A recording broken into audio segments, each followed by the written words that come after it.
You're listening to the World's Team Podcast. It's not just America's team, Cowboys Nation. It's the world's team. Now, here are your hosts, Paul Stewart and Mike Poland. How about them Cowboys? What is up, Cowboys Nation? Welcome back to another episode of the World's Team Podcast, brought to you by the Believe Network and sponsored by Cowboys Experience for the ultimate game day experience, tailgating, stadium tours, tour facilities, all the above. Be sure to go to www.cowboysexperience.com and use the discount code WorldsTeam2025. I am your host, Paul Stewart, and I am joined, as always, by my brother-in-arms, Mr. Mike Poland, as we're here back at home, unfortunately.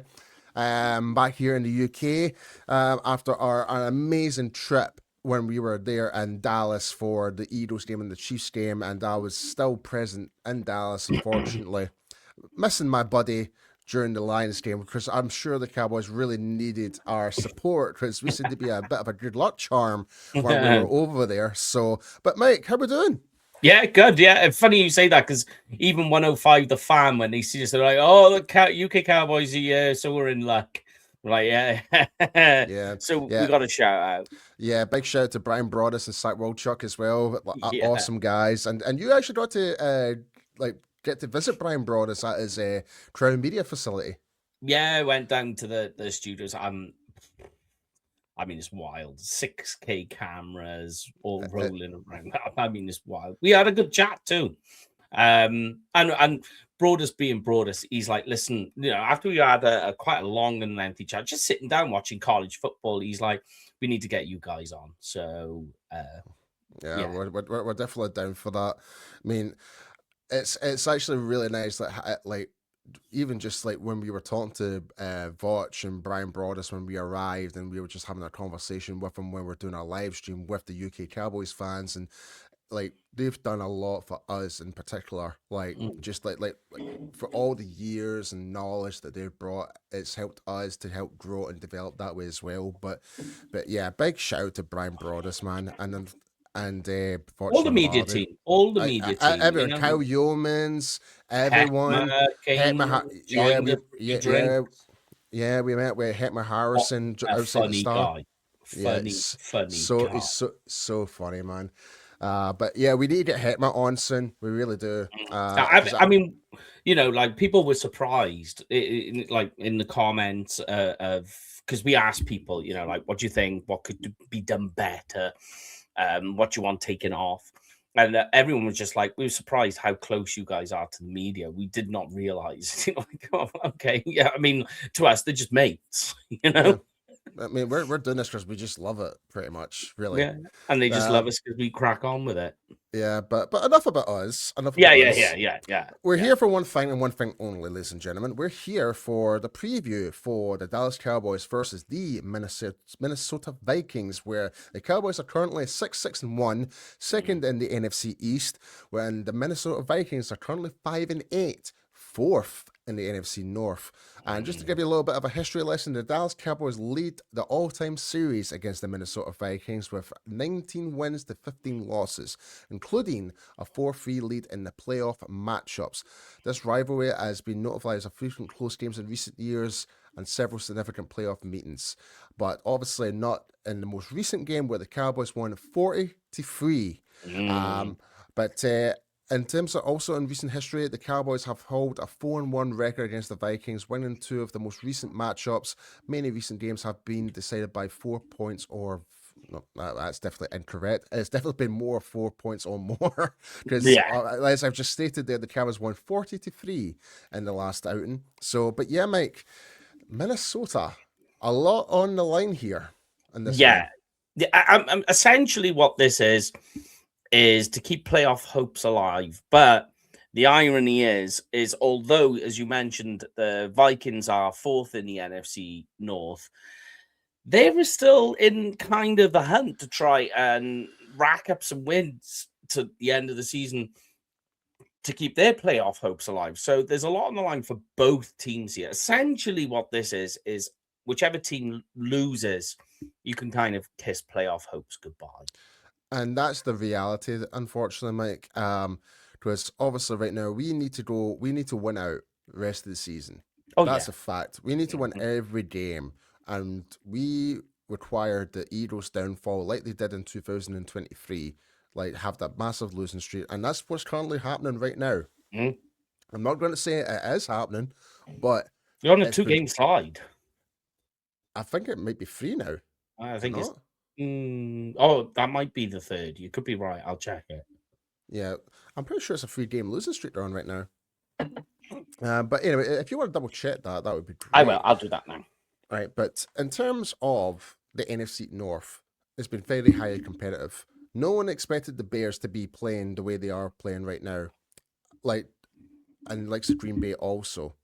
But I would say the biggest shock to me in terms of the NFC North has been Detroit, who, in respect, did beat us, and they beat us like very convincingly, especially in their defensive front, and it was a lot down to our like poor execution on the field, especially on special teams. Yep, Three losing. losses. Yeah, so yeah, the Eagles are currently on a 3-game losing streak, ladies and gentlemen, and the trend is kind of like no, almost like kind of deja vu, Mike, in some way. But we need to, for the Dallas Cowboys, we need to take the game matter into our own hands. We need to go out there and execute and apply the pressure, and that's going to be the key word of this episode: is pressure.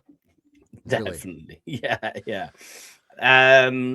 Especially if you want to continue on, segue into the game. The Vikings offensive line, very, very good pass blocking unit. Yeah. Absolutely phenomenal. They're first in run block win rate in the NFL, but they're 23rd in pass block win rate, which means that this game is all about stop the run and then apply the pressure to JJ McCarthy. We've seen it. If you put the pressure on him, he stands in that pocket. He's not. We're not looking at a Lamar Jackson type guy who's going to scramble around, break, and make plays with his legs. He's going to try and stand and deliver. So you put the brakes on that by stopping the run first. You stop the run. You bring some stunts in if you really need to, and then just completely collapse what JJ McCarthy's trying to do in that pocket. Yeah. When you mentioned about the run game, right? So the Dallas Cowboys have bolstered their defensive line front by bringing in Quentin Williams, Kenny Clark, etc. We've had a lot of success in terms of stopping the run this year. But this is where my nightmares are kind of like coming back to haunt me a little bit. There's one particular running back for the Minnesota Vikings has had a lot of success against the Cowboys, and that is Mr. Aaron Jones, formerly of the Green Bay Packers. And if memory serves Cowboys Nation right, he has had field day after field day after field day, dismantling the Dallas Cowboys left, right, and center. And it's been almost like it seems to be his coming out party every time we play against them. Is this the game where we can actually derail Aaron Jones in this one? Yes. I mean, the issue is he's spent this season often injured.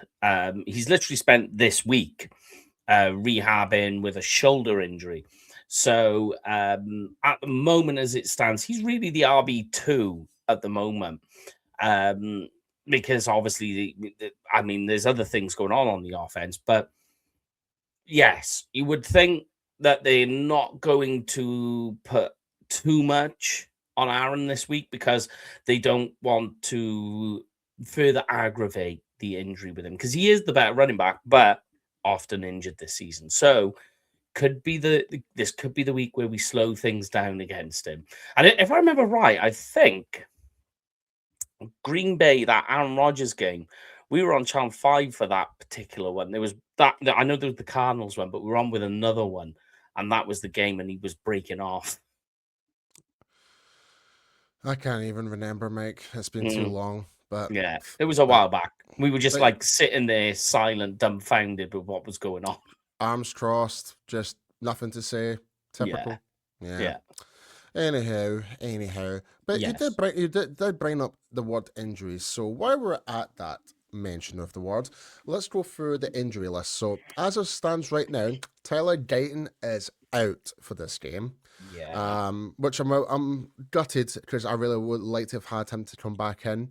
But the good news, CeeDee Lamb is back. He passed concussion protocol. He passed concussion protocol. He is good to go. So, like, that long spell, like the time off, has really played a massive factor. We're not playing every Thursday. We had those extra 3 days to kind of get Lamb to pass, and it's so good. Because the worst case scenario would have been missing 2 games. That would have been the worst case scenario. Yeah. So- Which can happen. We've seen that before. Yeah. So, and also, Jadeveon Clowney is questionable. That is going to be a game time decision. Ferguson is questionable. We're optimistic he is going to be playing, but He spent Friday on the courts. Oh, right. Okay. Right. I was just double checking your notes there. Yeah. He was only on the chords, so he didn't really participate. So he was limited working on the chords, but Schottenheimer said he's optimistic about it. So right. wait and see. And that's from the horse's mouth, pretty much. Yeah. Right. And speaking about the horse's mouth, Trevon Diggs is questionable. Stated himself he feels good to go. So, positives left, right, and center in some ways, but my one for me is Jadeveon Clowney, because clearly last week he was massively missed in that Lions game. But we'll talk about Clowney in a second, but let me go through the Vikings injuries. So Ty Chandler is questionable. Offensive lineman Christian Darrisaw is also questionable. Jordan Addison has been limited, but he will likely to play in this game. And TJ Hawkinson did have a full practice today, so he is expected to play in this game also. But going back to Jadeveon Clowney, him possibly might miss this game. How much of an effect would this have? Big, because as you say, missed him in the lines, and mostly because of rush lane discipline. He's fantastic at setting the edge, staying within the lines, and being able to stop those outbreaking runs. You think about the Vikings offense with the way they run, it's that it's all from the Sean McVay tree.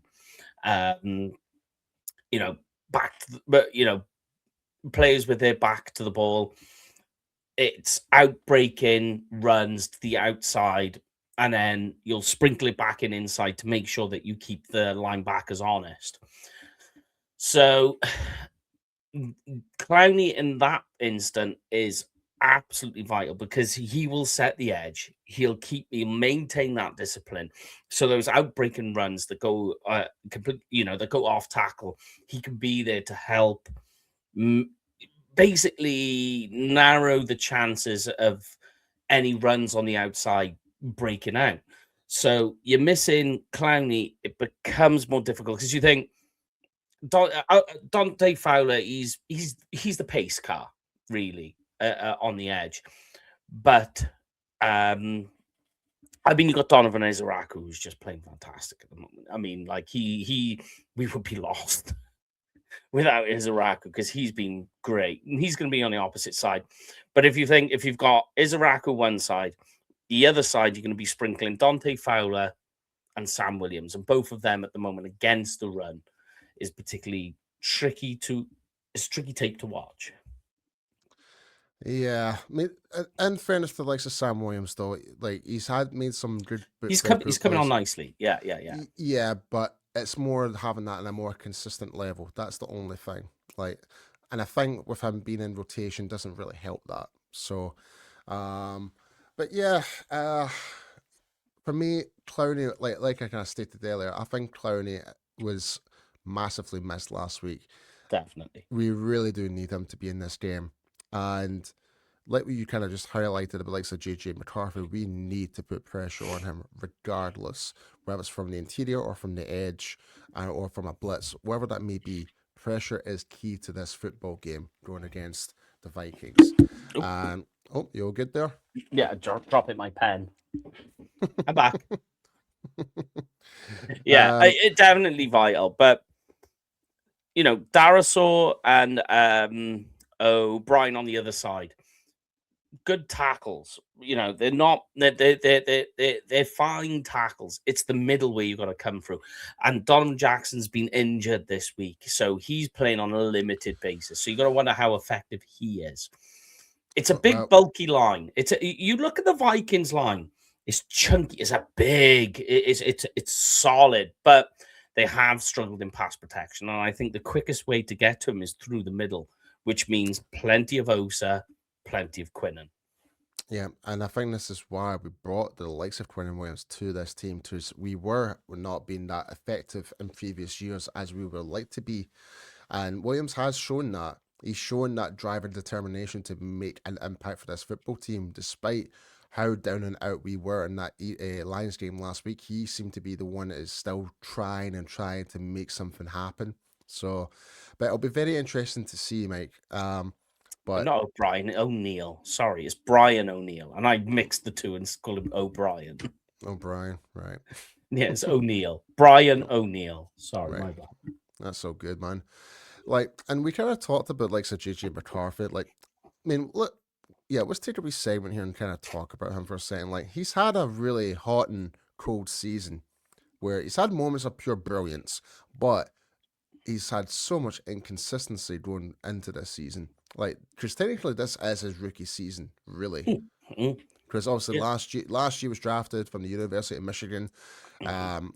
Was basically placed on injured reserve right before the season started. Then the Vikings brought in Sam Darnold, had a breakout year for the Vikings. Now Sam Darnold's now off to the Vikings, doing wonders for them also. But now that JJ McCarthy's now back in charge, it's not really kind of kicked off for him as you would hope for. No, definitely not. He's only just got to 1,000 yards. I know he's kind of started late in the season, but 9 touchdowns to 10 interceptions this season. Struggling a lot. And you're seeing that effect on guys like Justin Jefferson. Like, it's wild. You know, you've seen the chemistry is definitely off between those pair, without a shadow of a doubt. Yeah. Jefferson's seasons is down, which is probably frustrated fantasy fans. But McCarthy, ball placement and processing speed, the two big ones. That is kind of as well getting mitigated with the issues on pass protection, as we just mentioned.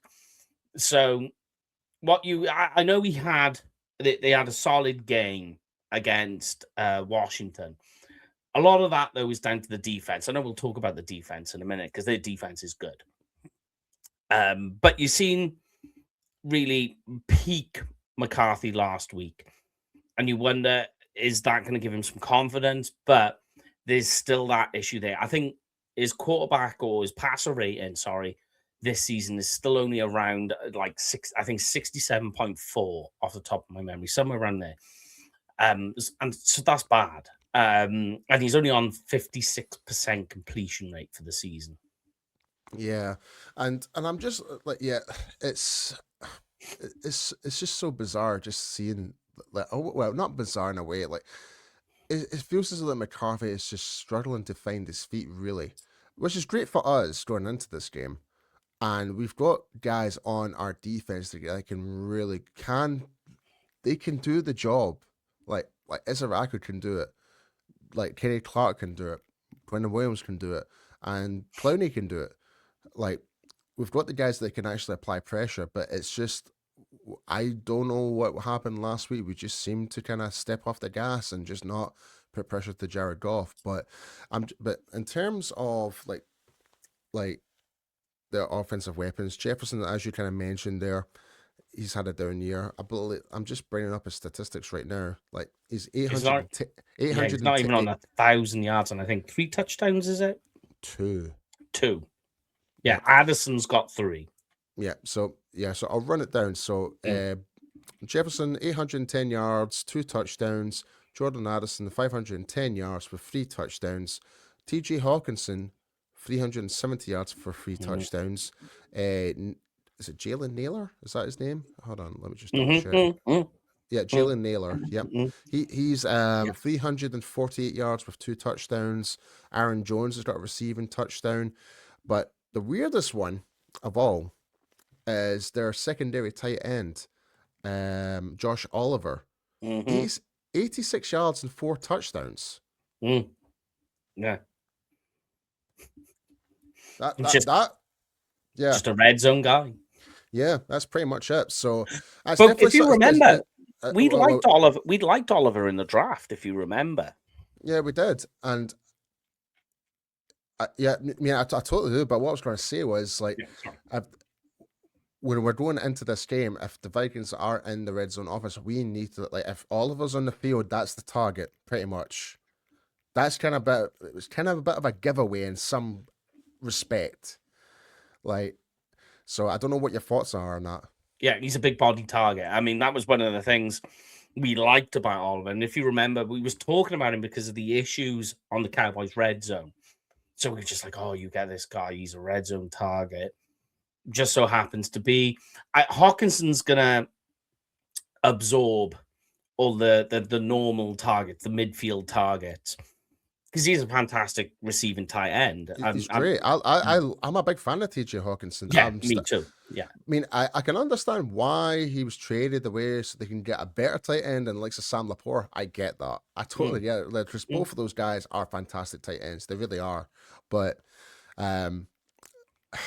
yeah, I don't know what I was going to say there next. I mean, I was just saying, Hawkinson's your mid, he's taking it between the 20s, and then you get Oliver down the bottom, big body target, big wingspan, and you can just throw it to him, toss it up, and away you go.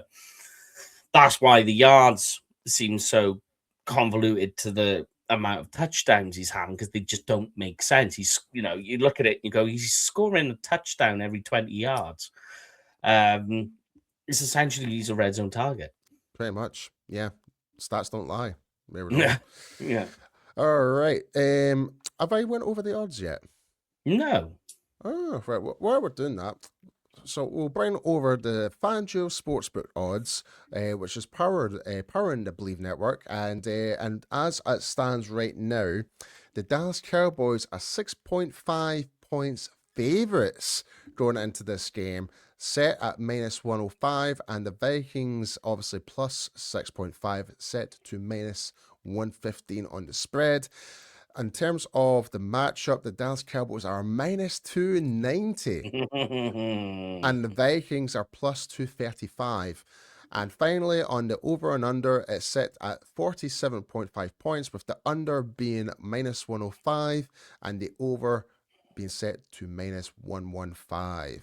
Now, Mike, I don't know about you. I don't like the idea of us being heavy favorites. Especially when you look at the spread and then you look at the over-under. You go, essentially what the bookmakers are saying is this is the Cowboys are going to score a lot of points on offense and the defense are going to keep the score low. That's what the odd makers are saying.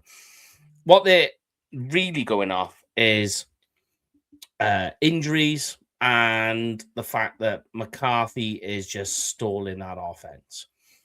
Sure, I mean, like their running game comes together quite well, but it's essentially such a lopsided offense that if you do go and attack the running game, you just dare McCarthy in the passing game to try and throw it, and away you go.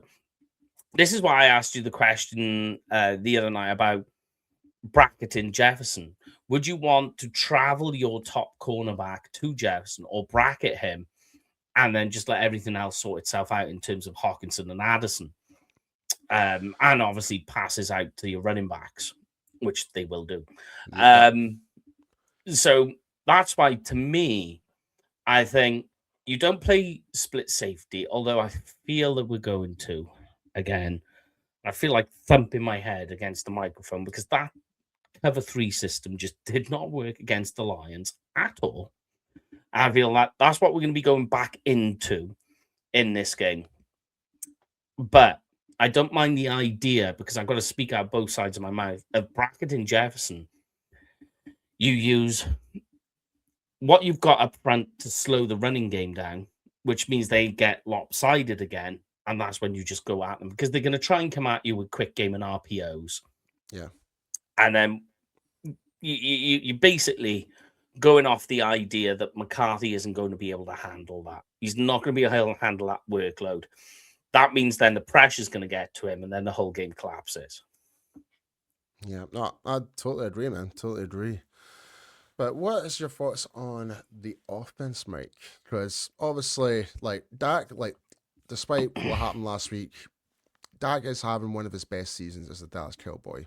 Even though we're 6-6-1, I get that, but you cannot deny that Dak is currently leading the NFL right now in passing yards. He's now broke the record, like in terms of passing yards as a Dallas Cowboy. Yeah. He is playing hell on heels right now, trying to make games winnable as much as he can. Sometimes, yeah, he's put under pressure and he's been forced to issue, and that does kind of lead to an interception there and there. But you cannot deny he is trying to win the game no matter what. Now, going into this game, Mike, what is the keys to success going into this game for Dak? Keys to success. First of all, the big one is work out left tackle. You cannot have the issues last week at left tackle. This is they're third. The Vikings are third with 47 sacks in the NFL. They will come at you. Simulated pressure. Love to use the linebackers to come in to really mug the middle and like. Actually, Mike, it's actually 33 sacks. 33. Where did I get 47? What am I getting 47 of? Yep. So currently, right now, I think it might be the facts of the Detroit Lions, maybe. But because I'm looking they're on 47 for something. I can't remember. Anyway, it doesn't matter. Go on, continue. Well, I was going to say, because currently right now, and I'm looking at their stat sheet right now, none of their defensive linemen, I believe, besides Ingram Dawkins has recorded. Rodriguez and Ingram Dawkins have a sack, and Hargrave and Allen. All right, sorry. Okay, so Hargrave with 3 sacks, Allen with 2.5, Rodriguez with 1, and Ingram Dawkins, defensive end, with 1. But it seems to be very linebacker blitz. Yeah. That's where the sacks are coming from. With Turner with 5.5, Wilson with 5.5, Van Ginkel with 4, Grenard with 2. Yeah. And this is the biggest surprise for me. Ivan Pace Jr., who we talked about a lot. Like, he's only got 1 sack. Yeah. And he's currently, let me see in terms of total tackles. He is currently 5th in total tackles for the defense. The one to watch out for is Cashman. That's the one to watch out for. You know, this is the Brian Flores. You think Brian Flores defense, and it's a lot of rotation, it's a lot of movement on the line, and then bring in simulated pressure, and then using your linebackers to come in and create a mess. If you look at it, when you go through the sacks, there's nobody really on an extraordinary amount of sacks. It's all in a wave. It's very spread across. It's like 3 sacks, 4 sacks, 5.5. Yeah. So it's spread across that defense because that's the Flores system, and they will come at you that way. While an offensive lineman's trying to figure out what he's doing here, the linebacker's coming through over this side. That's just the way that Flores works, and and the way that this goes is it's kind of like the reverse of the offensive line, is that they are very good against in terms of pass rushing, but they're very bad at stopping the run. So the key point for this is it's making sure Cooper Beebe understands the slide adjustments and make sure he communicates to the line, because it's coming. Those late punches are coming in behind what's in front, but I don't know. I've tried to analyze it. I've tried to write on this because I write every week about the offensive line for the Cowboys. What you do at left tackle, it's it's impossible to figure out because Nate Thomas laid an absolute stinker against the Lions.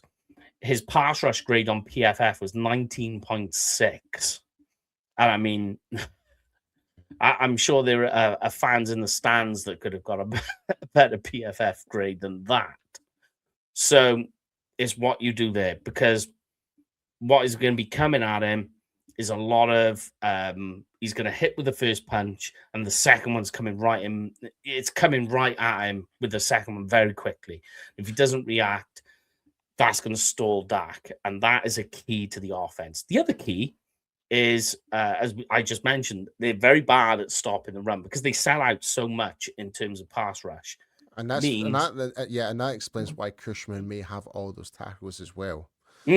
Like, so my concern is not so much the tackles. I know it's a fair point, but it's more like based on how the statistics are kind of going based on that, how Blind Flawless has got this team playing defensively. It's more the interior, looking out for the linebacker blitz.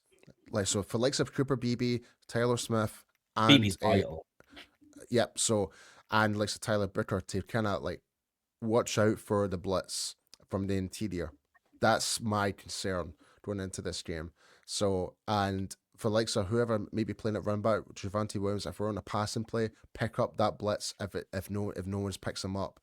And you've got a chip. You've got a chip in this game. Chipping is need to give that time, that extra precious second to get the ball out and deliver it to whoever that may be, whether it's Lamb, Pickens, Ryan Flournoy, who knows. Ferguson's kind of questionable, as we know, but we just need to wait and see in that one. But yeah, I find that. Go on. No, you go. I was going to say the only thing I don't want to see in this game, because it really will stall the defense, is crackbacks. I don't want to see that. I really, really don't. This is not a game for the crackback block. Get your wide receivers and get the defense flowing out. Yeah, get the quick passes going, get the run game established, get Williams heavily involved.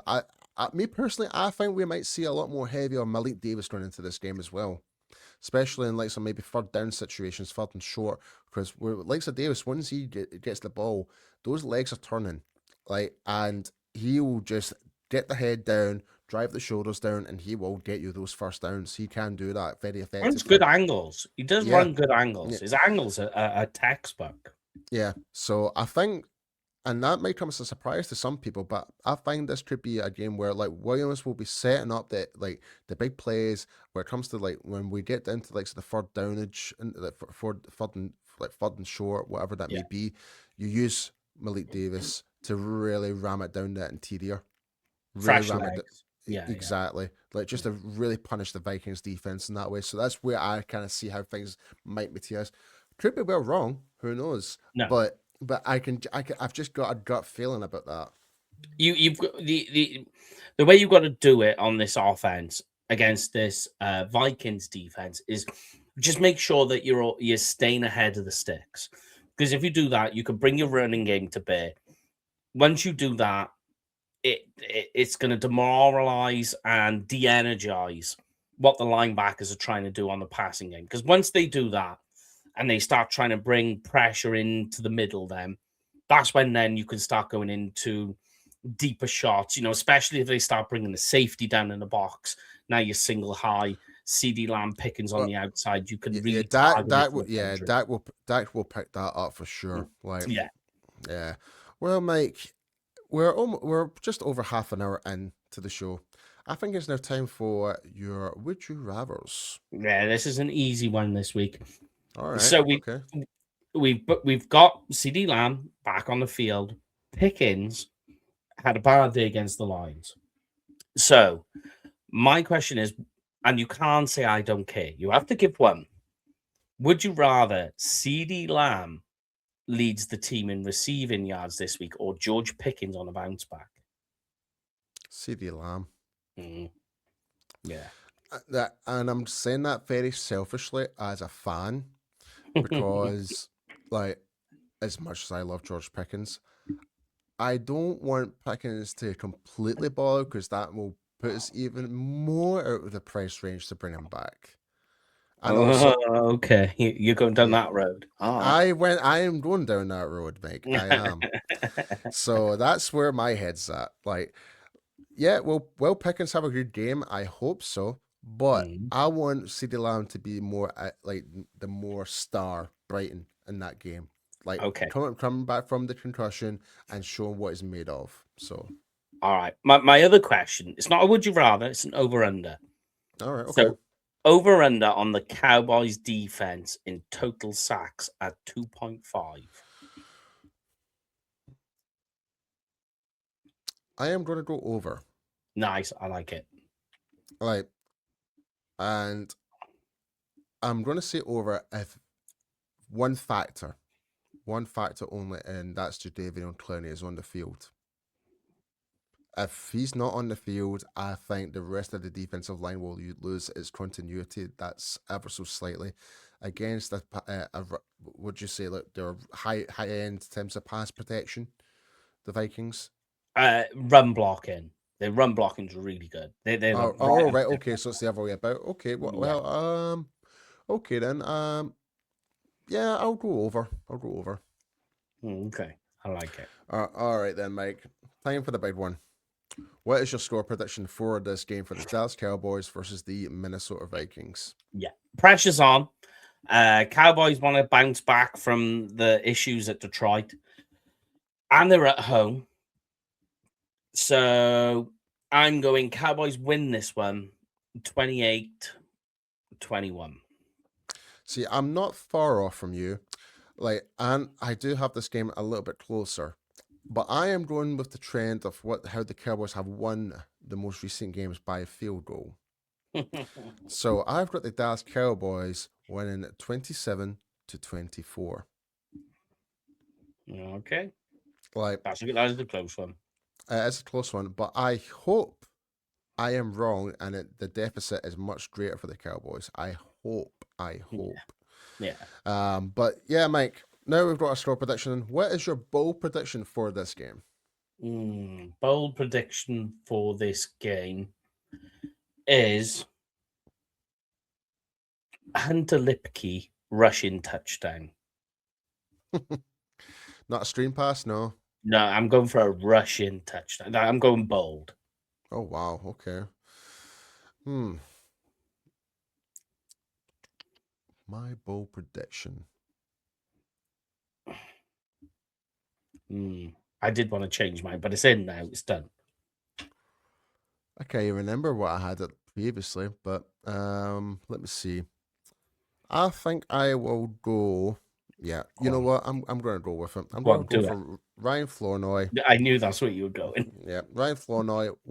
He's going to get one touchdown, but he's going to get over 70 yards in this game. He had over 100 yards in the Lions game. I know, but with Lamb now back in, yeah. So that's why I'm saying 70. Yeah, so that's why I'm just saying. I'm like, it makes sense, over 100 yards with Lamb out. So yeah. Yeah, so I'm going with that. All right. There we have it, folks. We've got our score predictions locked in. We've got our bowl predictions in there. Let us know in the comments what you think the score is going to be against the Minnesota Vikings. We'd love to hear thoughts and opinions here on YouTube. And if you're listening on Spotify and Apple Podcasts, be sure to even check out on YouTube as well. And be sure to go and follow the Believe Network as well, where you can follow all of our NFL 32 teams and other amazing podcasts available on the Believe Network. Before we do go, Mike, please tell everyone where everyone can find you. Yeah, you can find me on Twitter or X at Kenfig Cowboy. That's Kenfig with a K, Cowboy with a K, and you, Mr. P. You can find me on IMP on X and Instagram. All right, folks, it is a must win. Every game is a must win for the Dallas Cowboys. Yes, we do need to rely on other teams' downfalls for us to have any chance of making these playoffs. So with that being said, we need to go out there and do the work and get this win no matter what. Because if we don't, the season is pretty much done and over, and we're thinking on to next year essentially. I hope that's not the case, but like as always here on the World's Team, it's not just America's team, it is the World's Team. Have a good weekend, folks, and go Cowboys. That's a wrap on the World's Team Podcast. Smash that like button and hit subscribe, Cowboys Nation. This ain't just America's team, it's your team. Touchdown! It's the World's Team, only on Believe, where real fans live. How about them Cowboys?